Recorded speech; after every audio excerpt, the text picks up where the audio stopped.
திராவிட பேச்சரங்க பார்வையாளர்களுக்கு வணக்கம். இன்று நம்மோடு பல்வேறு கருத்துக்களை பகிர்ந்துக்கிறதுக்காக தந்தை பெரியார் திராவிடர் கழகத்திலிருந்து ஈரோடு மாவட்ட செயலாளர் தோழர் குமரகுரு அவர்கள் இணைஞ்சிருக்காங்க. வணக்கம் தோழர். வணக்கம் தோழர். நீங்க பார்த்திருப்பீங்க, நாம் தமிழர் கட்சியோட ஒருங்கிணைப்பாளர் சீமான் அவர்கள் நேற்று நம்ம சிஎம் விமர்சனம் பண்ணியிருப்பாரு. அது என்ன அப்பா செயலின்னு ஒண்ணு நீங்களா ஒரு பிராண்டை கிரியேட் பண்றீங்க, அது இயற்கையா அமையணும் அப்பாங்கிறது. நீங்க நல்ல திட்டங்களை கொடுத்துருந்தாக்க உண்மையிலேயே உங்களை பெண்கள் அப்பாவா மதிக்கிறதா இருந்தாக்கா அது தானா வரும். இப்ப ஜெயலலிதாவை அம்மானு கூப்பிட்டாங்கனாக்கா அது இயற்கையா வந்தது. நீங்க ஏன் செயற்கையா கிரியேட் பண்றீங்க அப்படின்னு சொல்லிட்டு சிஎம் விமர்சனம் பண்ணியிருக்காரு. அது குறித்து சொல்லுங்க.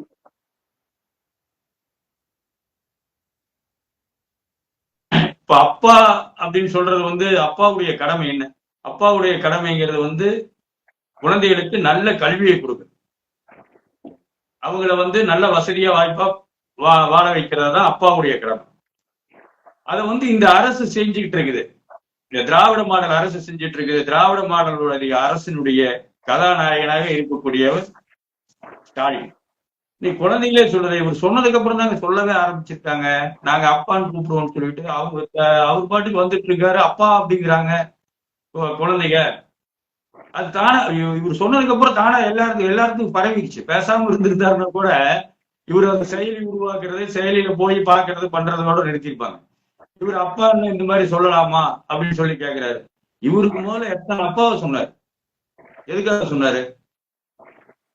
மணிவண்ணன் அப்பா, பாரதி ராஜா அப்பா, எல்லாத்தையும் அப்பான்னு தான் சொல்லுவார். எதனால அப்பான்னு சொன்னாரு இவரு?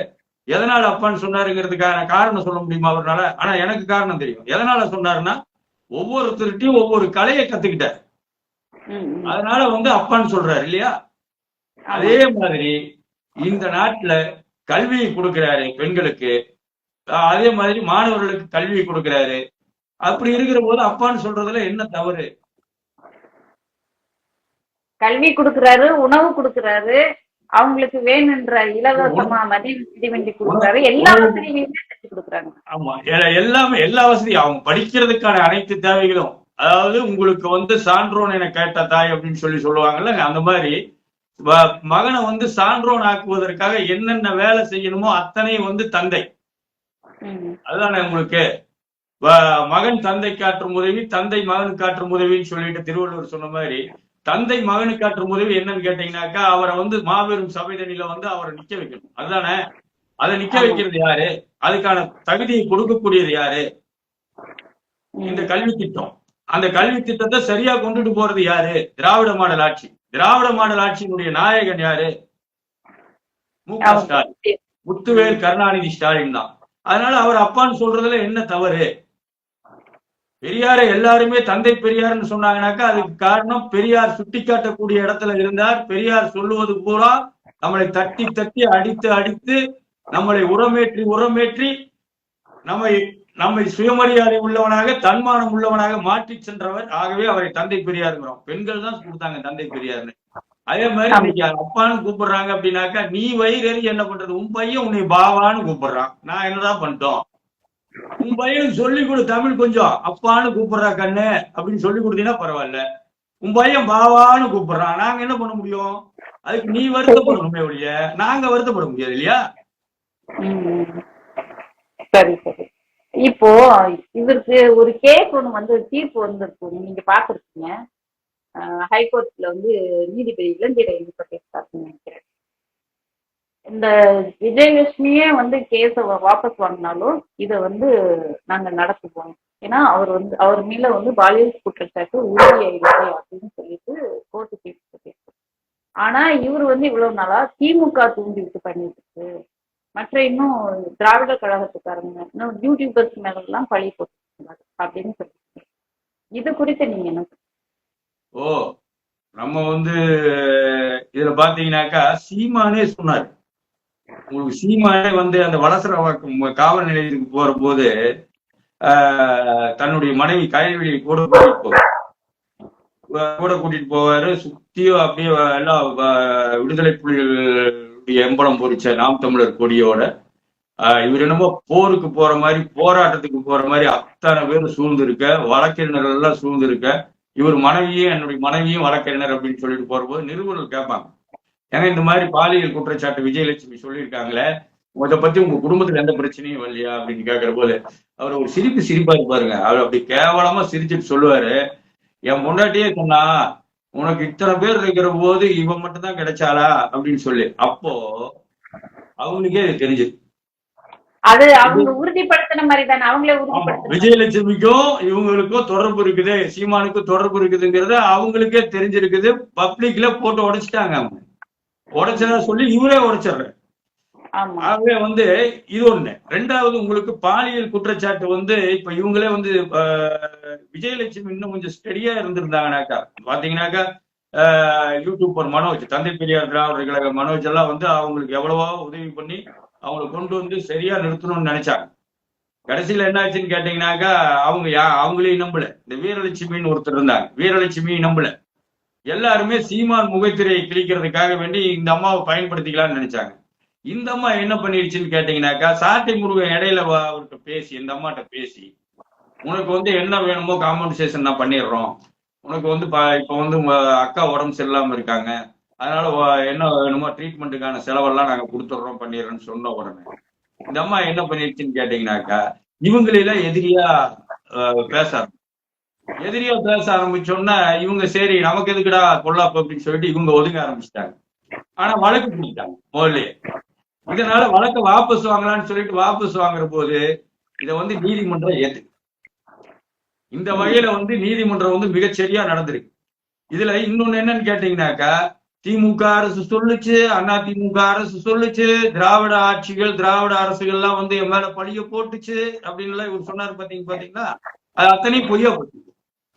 அத்தனையுமே எதனால பொய்யா போச்சுன்னு கேட்டீங்கன்னா, நீதியரசர் சொல்லிட்டாரு இது பாலியல் குற்றச்சாட்டு, இதை அவங்களா விருப்பப்பட்டாலும் இது வாபஸ் வாங்க முடியாது. அதுக்குண்டான ஆதாரங்கள் எல்லாம் கொடுத்திருக்காங்க. அந்த 7 முறை கழுக்கடைப்பு பண்ணனாங்க, அதுக்கு உண்டான ஆதாரங்கள் 2008 திருமணம் பண்ணிக்கிட்டு மாலை மாத்திக்கிட்டாங்களா கோயில்ல, அந்த ஆதாரம் சொல்லி சொல்றாங்க அவங்க. அதே மாதிரி இந்த 164 ஸ்டேட்மெண்ட்ங்கிற மாதிரி சொல்லுவாங்க. இந்த குழந்தைகள், பெண்கள், இவங்க எல்லாம் பாத்தீங்கன்னா மூடி அறைக்குள்ளார நீதிபதி அந்த ஸ்டேட்மெண்ட் எல்லாம் வாங்குவாங்க. இவங்க அந்த ஸ்டேட்மெண்ட் எல்லாம் ஏற்கனவே கொடுத்துட்டாங்க. கொடுத்ததுக்கு அப்புறம் அதை மாற்ற முடியாது. அதை நான் மாத்திக்கிறேன், இல்லைங்க நான் வாபஸ் வாங்கிக்கிறேன். ஒருத்தர கொலை பண்ணிடுறாங்க. பண்ணதுக்கு அப்புறம், கொலை நடந்ததுக்கு அப்புறம் அவருடைய மனைவியோ மற்றவங்களோ நாங்க வாபஸ் வாங்கிக்கிறோம்லாம் பண்ண முடியாது. இந்த கொலைகேசியே நாங்க வாபஸ் வாங்கிக்கிறோம் அப்படின்லாம் பண்ண முடியாது. அதே மாதிரிதான் பாலியல் குற்றச்சாட்டு. ஒரு சம்பவம் நடந்துருச்சு, 7 முறை இவர் பாவம் அப்பாவாகிற வாய்ப்பை இழந்துட்டாரு. 7 முறையும் அப்பாவாகவே தள்ளி தள்ளி போட்டு கருக்கலைப்பு செஞ்சதா சொல்லி அந்த அம்மா சொல்றாங்க. அப்படி இருக்கிற போது இப்ப அதுதான் உங்களுக்கு வழக்கு வந்துருச்சு, வழக்கு நீதிமன்றத்துக்கு வந்துருச்சு. கூடி சீக்கிரம் சார்ஜ் ஷீட் போட போறாங்க, குற்றப்பத்திரிகை தாக்கல் செய்ய போறாங்க. குற்றப்பத்திரிகை தாக்கல் செஞ்சா அடுத்த தேர்தலுக்குள்ளார கூட இவருக்கு தண்டனை கிடைக்கிறதுக்கான வாய்ப்பு, நீதிமன்றம் விரைவா வேகமா நடந்ததுன்னு சொன்னாக்கா கண்டிப்பா தண்டனை கிடைக்கக்கூடிய வாய்ப்பு கூட கிடைக்கும். இது 6 வருஷத்துல இருந்து உங்களுக்கு அதிகபட்சம் 14 வருஷம் வரல உங்களுக்கு தண்டனை கொடுக்கலாம்னு சொல்றாங்க, குற்றம் நிரூபிக்கப்பட்டா. இவங்க இனி மாத்தி சொல்ல முடியாது. மாத்தி சொன்னாலும் விஜயலட்சுமி மாத்தி சொன்னாலும் பிறல் சாட்சின்னு சொல்லிடுவாங்க. ஏன்னு கேட்டா அவங்க 164 ஸ்டேட்மெண்ட் கொடுத்துருக்காங்க. அப்படிங்கிற போது பிறல் சாட்சின்னு சொல்லிடுவாங்க. அப்படி பிறல் சாட்சின்னு சொல்லிட்டாங்கன்னாக்கா கண்டிப்பா குற்றம் நிரூபிக்கப்படும். இவங்க என்ன கல்யாணம் பண்ணினது, இது பண்ணது, போன்ல பேசுனது, இதெல்லாம் ரெக்கார்டுக்குள்ள வச்சிருக்காங்க. அவங்க வச்சிருக்காங்க. அதை ஏற்கனவே நீதிமன்றத்திலேயே ஒப்படைச்சிருக்கிறதா சொல்லி தகவல். அதன் அடிப்படையில தான் நீதியரசர் சொல்லியிருக்காரு, இதை வாபஸ் வாங்க முடியாது, வழக்கு நடந்தே தீரணும், குற்றப்பத்திரிகை தாக்கல் பண்ணுங்கன்னு சொல்லிட்டு தமிழ்நாடு காவல்துறைக்கு உத்தரவு போட்டுருக்காங்க.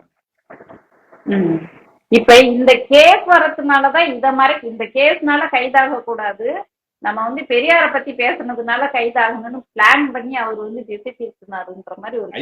பெரியார பத்தி பேசுனதால கைதெல்லாம் பண்ண மாட்டாங்க இந்த அரசு. நீங்க பெரியார பத்தி பேசுனதால, இந்த கிழக்கு சட்டசபை தேர்தல் நடந்ததுனால, ஈரோடு கிழக்கு சட்டசபை தேர்தல் நடந்ததுனால அவரு கொஞ்சம் தப்பிச்சிட்டாரு. ஆனால் பொதுமக்களே உதைக்க போறான். நீங்க வேணா பாருங்க. இப்ப பேச சொல்லுங்களேன், ஏன் பேச மாட்டேங்கிறாரு? இப்ப பேச மாட்டேங்கிறாருல பெரியார பத்தி. தேர்தல் முடிஞ்சது. தேர்தல் முடிஞ்சிருச்சு, தேர்தல் முடிஞ்சுட்டா பெரியார் முடிஞ்சிருச்சா, பெரியாருடைய தத்துவம் முடிஞ்சிருச்சா என்ன? இருக்கு. தேர்தல்ல வந்து யாரும் கை வைக்க மாட்டாங்க. ஏன்னா வந்து அனுதாபம் வந்துடும். அவர் அனுதாபம் வரணும், நம்மளை யாராவது அடிக்க மாட்டாங்களா, ஒரு கல்லாவது எரிஞ்சிட மாட்டாங்களா அப்படின்னு சொல்லிதான் பார்த்தாரு. அதுக்கு வந்து அதுக்கு வந்து ஈரோடு வாய்ப்பே கொடுக்கல. நாங்க தான் அடி வாங்கணுமே ஒழிய நாங்க அவர் மேல ஒரு கல்லோ ஒரு துரும்போ தூக்கி கூட போடாம இருந்ததுக்கு காரணம் இங்க இருக்கிற திராவிட முன்னேற்ற கழக அமைச்சர் சு முத்துசாமி அவர்கள் தான்.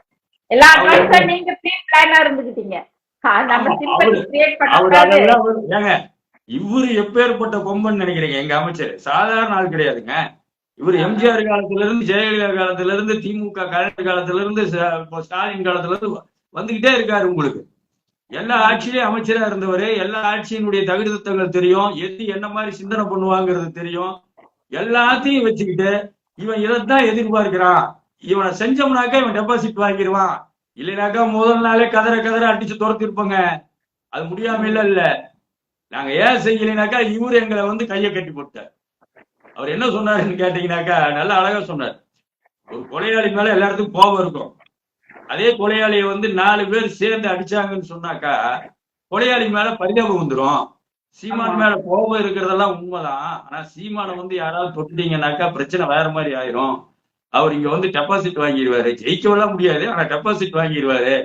டெபாசிட் வாங்கிட்டா அது நமக்கு வந்து கௌரவ குறைச்சல் ஆயிரும்.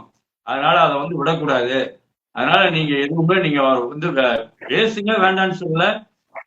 யூடியூப்ல பேசுங்க, மேடை போட்டு பேசுங்க, மைக்ல பேசுங்க, ஒளிபெருக்கி வச்சு பேசுங்க, அதை என்னமோ பண்ணிக்கங்க.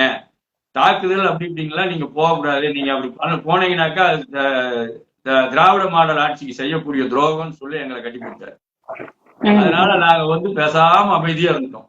இப்ப பேச சொல்லுங்க தலைவன். அவங்க கட்சியில் இருக்கிறவன துரத்தி அடிப்பானுங்க. ஒவ்வொருத்தனா போயிட்டு இருக்கான். அன்னைக்கு பாத்தீங்கன்னா ஈரோடு கிழக்கு சட்டசபை தேர்தல்ல வந்து எவன் அந்த ஆள் கூட இருந்தானோ அவனெல்லாம் போயிட்டு இருக்கான். இன்னொன்னு பாருங்க, ஆமா தேர்தல் நேரத்துல கூட இந்த ஆள் கூட இருந்தவன் அந்த ஞாயிற்றுக்கிழமை கடைசி ஞாயிற்றுக்கிழமை வந்தவன் பூரா அதுல பாதி பேரை காணாம், கட்சியிலேயே காணாம், ஓடி போயிட்டாங்க. இதுல இன்னொன்னு பாருங்க, ஓ திமுக இருந்து ஒருத்தர் கட்சி விட்டு போறாரு, அல்லது அண்ணா திமுக இருந்து ஒருத்தர் கட்சி விட்டு போறாரு, எல்லாரும் என்ன சொல்லுவாங்க?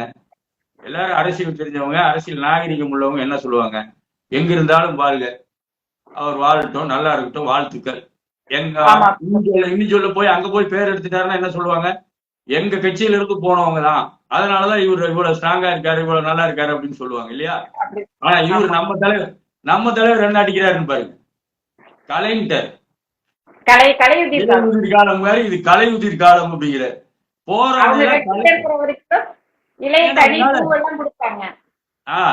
கலைங்கிறார். உன்னால உங்க கட்சியில இருக்கிற கலையவே கண்டுபிடிக்க முடியலையா? அப்புறம் நீ என்ன தலைவன்? நீ தலைவனா இருக்கிறவங்க உங்க கட்சியில இருக்கிற கலை எது, நல்லது எதுங்கிறது உன்னால கண்டுபிடிக்க முடியலனாக்கா நீ ஒரு தலைவனா? தலைவனா இருக்கக்கூடிய யோகித மூலம் உனக்கு இருக்கா? இதுதான் நம்ம கேள்வி. இது வந்து இன்னும் இருக்கிறவங்க எல்லாம் புரிஞ்சுக்கணும். இன்னும் சொல்ல போனா இவர் பெண்களை பத்தி பேசாத கேவலமே கிடையாதுங்க. அது உலகத்துல எந்த பெண்ணா இருந்தாலும் பெண் தான் இல்லையா? இவர் வந்து சிங்கள பெண்ணை வந்து நான் மட்டும் பிரபாகரன் இடத்தில் இருந்திருந்தால் அங்கே ஒரு சிங்கள பெண் கூட கற்போடு இருந்திருக்க முடியாதுங்கிறான். ஐயோ சொன்னான் இல்லையா அவன்? ஆமா ஆமா, அது உங்களுக்கு நினைவு இல்லையா? என்ன நமக்கு இருக்கிற அந்த மறைதான் நம்மள வந்து ஆண்டுகிட்டே இருக்கிறதுக்கான காரணம் மறைதான். அவன் கட்சியில இருக்க நமக்கே எவ்வளவு மறதி இருக்குன்னா கட்சியில இருக்கிறவனுக்கு எவ்வளவு மறதி இருக்கும். அவன் அப்படின்னு கை தட்டிட்டு போனானே ஒழிய அங்க இருக்கிற ஒரு பொம்பளையாவது ஏன்டா நீ வந்து சிங்களச்சி சொன்னா என்ன, என்னையும் சொன்னா என்னன்னு சொல்லி அவனாவது கேட்டானா? கேட்டிருக்கணும்ல. ஒரு பெண்ணாவது கேட்டிருந்தாங்கனாக்கா இந்த ஆள் மறுபடியும் அடங்கியிருப்போம். எங்க போனாலும் கற்பழிக்கிறது, தண்ணி போடுறது, பேசுற பேச்சு பூரா இதே மாதிரிதான். இவரு சொல்லியிருப்பாரு பாருங்க, நம்ம இடிந்தக்கரை உதயகுமார் அவரே தான் சொல்லியிருப்பாரு. இதே மாதிரிதான் இவருடைய பேச்சு நடவடிக்கை எல்லாம். இன்னைக்கு நிக்கிறாங்களே, எனக்கு அதை விட ஒரு பெரிய கொடுமை என்னன்னு கேட்டீங்கன்னாக்கா, தமிழ்ச்சான்ற ஒரு பேரவைன்னு சொல்லிட்டு ஆனார் உணன் நாங்கெல்லாம் அன்பா சொல்லுவோம். அருணாச்சல ஐயா அவர் அமைச்சு தமிழ்ச்சான்றோர் பேரை ஈழத்துக்காக வேண்டி பல்வேறு இடங்கள்ல போராட்டம் நடத்தினவரு. அதுல இருந்தவர் சாகுலங்கி. சாகுல் ஹமீது அதுல இருந்தவர் நிறைய பாத்தீங்கன்னாக்கா தமிழ் மக்களுக்காகவும் தமிழ் ஈழத்துக்காகவும் நிறைய செலவு பண்ணவர், நிறைய பண்ணவர். இவனை நம்பி அவரு போனாரு. கடைசியில அவரு இறந்து போயிட்டாருங்களா? அவர் இப்ப இருந்திருந்தாருன்னா இருப்பாராங்கிறது தெரியல. அவர் இறந்து போனதுக்கு அப்புறம் அவர் பொண்ணு இன்னும் இருக்குங்க, இவர் அனுப்பிட. இவன் பெண்களை பத்தி இவ்வளவு கேவலமா பேசுறாங்கிறது தெரியுது, அவங்களுக்கே தெரியுது. நம்ம ஒன்னும் பொய் சொல்லலையே, எல்லாத்துக்குமே தெரிஞ்சது தானே, அவங்களுக்கே தெரியுது. அவங்க விவாதத்துல கலந்துக்கிறாங்க. பாவமா இருக்கு அவங்கள பார்த்தா. அவங்க அவங்க பொண்ணு இவரு கூட தான் இன்னும் இருக்கு. அவங்க எப்ப வெளியில வர போறாங்கன்னு தெரியல. வெளியில வந்துருவாங்கன்னு நினைக்கிறேன். ஏன்னா கேட்டா காளியம்மாள் எவ்வளவு பெரிய பேச்சாளர். அவங்க சாதாரண ஒரு மீனவ குடும்பத்துல இருந்து வந்த பெண். அவங்க பேச்சுல நல்ல பேச்சாளர் தான், திறமையான பேச்சாளர். ஆனா இவரு கூட போய் ஒரு சில ஆபாசமான வார்த்தைகளை எல்லாம் கூட சொல்லிட்டு மாட்டிக்கிட்டாங்க. அதுக்கப்புறம் திருத்திக்கிட்டாங்கன்னு வைங்க. இருந்தாலுமே கூட போற இடம் தானே உங்களுக்கு, இருக்கிற இடம் தானே நம்மள இது பண்ணோம். உங்களுக்கு திமுக அப்படி பேசிட முடியுமா என்ன? கட்சி விட்டு முடிக்கிடுறாங்களே, விரட்டிடுறாங்களே. அப்படி பேசினா கட்சி விட்டு விரட்டிடுறாங்க. ரொம்ப ஆண்களை பேசுவாங்களே ஒழிய பெண்களை யாருமே பேச முடியல. மாற்று கட்சிக்காரங்களை பேசுனதுக்கே நம்ம சிவாஜி கிருஷ்ணமூர்த்தியை இடைநீக்கம் பண்ணாங்க. ஆமா, சிவாஜி கிருஷ்ணமூர்த்தி, ராதா ரவிங்க. அவர் போயிட்டாரு. சினிமா துறையில பேசுனதுக்கே அவரை வெளியில அனுப்பிச்சிட்டாங்க. உங்களுக்கு எவ்வளவு பெரிய ஆளுகளை எல்லாம் வெளியில அனுப்பிச்சாங்க தெரியும். ராதா ரவி எல்லாம் உங்களுக்கு சட்டமன்ற உறுப்பினர் இருந்தவர்ல, அவரெல்லாம் வெளியில அனுப்பிச்சாங்க. அதெல்லாம் திமுக யோசிக்காது. ஒரு காலத்துல இருந்ததுனாக்கா எல்லாருமே பேசிட்டு இருந்தாங்க உங்களுக்கு. அதனால அப்படியே போயிட்டு இருந்தது. இப்போ எல்லாம் யாரையும் பேச சொல்லுங்க. ஆனா இந்த நாட்டுல ஒண்ணு இல்லைங்க. நேத்து இங்க ஈரோட்டுல லக்காபுரத்துல எங்க ஊர்ல அதிமுக கபாடி நிகழ்ச்சி நடந்தது. அங்க போயிருந்தோம். என்னை வர சொல்லியிருந்தாங்கன்ட்டு நம்ம அழைப்பாளர், சிறப்பு அழைப்பாளராக போட்டிருந்தாங்கன்னு போயிருந்த போது அதிமுக காரங்கள சீமானை எப்படி இதுவரைக்கும் நடமாட விட்டுட்டு இருக்கிறீங்கன்னு சொல்லி கேக்குறாங்க. நீங்க என்ன வேணாலும் பண்ணுங்க, நாங்க வேணாலும் செலவு பார்த்துக்கிறோம் அப்படிங்கிறாங்க. நம்ம எல்லாம் பார்க்கணும்னு அவசியம் இல்லை, பொதுமக்கள் பார்ப்பாங்க. அதிமுக இருக்கிற பொறுப்புல இருக்கிறவங்க எல்லாம் சொல்றாங்கன்னா, திமுக இருக்கிற பொறுப்புல இருக்கிறவங்க சொல்றாங்கன்னாக்கா கீழே இருக்கிறவங்க என்ன நினைப்பாங்க? உங்களுக்கு எல்லா கட்சியும் இருக்கிறவங்க காங்கிரஸ்கார கொதிக்கிறாங்க. பெரியாரை பத்தி பேசுனத கட்சியே இல்லாதவங்க எல்லாம் கொதிக்கிறாங்க. என்னதான் இருந்தாலும் வயதானவரு, எவ்வளவு வருஷமா இந்த மக்களுக்காக போராடினாரு, பண்ணாரு. இவன் என்ன சல்லிப்பைய இந்த மாதிரி பேசுறான்னு சொல்லிட்டு எல்லாம் பேசுறாங்க. இல்லைனாக்கா இவர் பெரியார பத்தி பேசாம இருந்திருந்தா கொஞ்சம் ஓட்டு கூட வாங்கி டெபாசிட்டாவது நாகரிகமா வாங்கிருக்கலாம். இல்லைன்னா போய் ஒரு வார்டுல 8 ஓட்டு வாங்குவாரா? நாங்க ஒத்த ஓட்டு பாஜகன்னு சொல்லிட்டு இருந்தோம். இப்ப 8 போட்டிருந்தீங்க. ஆமா, இப்ப 8 ஓட்டு சீமான்னு சொல்லக்கூடிய அளவு கேவலமான நிலைமைக்கு வந்திருக்கோம். இவ்வளவு கேவலமா போறதுக்கு காரணம் வாய். சரியான வாய் பேசினா கூட பரவாயில்ல, எல்லாம் தவறுதலான, வரலாற்றுக்கு புறம்பான, பொய்யான, கொச்சையான, கேவலமான, என்னன்னு சொல்ல முடியுமோ அவ்வளவு அருவருக்கத்தக்க ஒரு பேச்சாளர். தலைவர்களை எல்லாத்தையும் ஒருமையில பேசுறது, பெண்களை எல்லாத்தையும் பேசுறது, யாருக்கும் மரியாதை கொடுக்கறது இல்ல. கேட்டா இவர் என்னங்கிறாரு, எங்க கட்சியில ஜனநாயகம் இருக்கு அப்படிங்கிறாரு. இவர் பேசின ரெக்கார்டு எல்லாம் தொலைச்சிருச்சு. கெட்ட வார்த்தையில பேசுறாரு, அலைபேசியில கெட்ட வார்த்தையில பேசுறாரு. டே மசரு, நீ என் கட்சியில இருக்கிறனா இல்லாட்டி போடா, நான் சொல்றதுதான் நீ கேட்கணும். மசுரு பிசுறு பேசுறது பூராமே உங்களுக்கு பாத்தீங்கன்னாக்கா மசுரு நல்ல வார்த்தையா கெட்ட வார்த்தையா, அதை வேற மேடையில சொல்லுவான் பாருங்க. அடா அடா அடா அடா. மசுருங்கிறது நல்ல வார்த்தையா கெட்ட வார்த்தையா? மசுருங்கிறது தமிழ் வார்த்தை. மயிறுன்னு சொல்லாம என்னன்னு சொல்றது? இவங்கிட்ட போய் என்னங்க பேச முடியும்? கீழே இருக்கிறவங்க கை தட்டுறான். ஆமா, கை தட்டுறதுக்கு தகுந்த மாதிரி இவரு நம்ம பேச.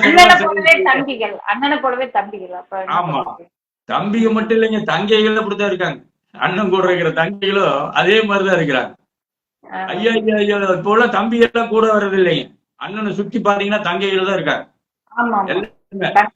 ஆமா, எல்லாருமே தங்கைகள் தான் இருக்கிறாங்க. எல்லாருமே அன்னைக்கு அவர் வீட்டுல நாங்க போராட்டம் நடத்துற போது அவர் வீட்டுல உருட்டுக்கட்டை வச்சுட்டு இருந்தவங்க எல்லாம் யாரு? தம்பிகளா? தங்கைகள்.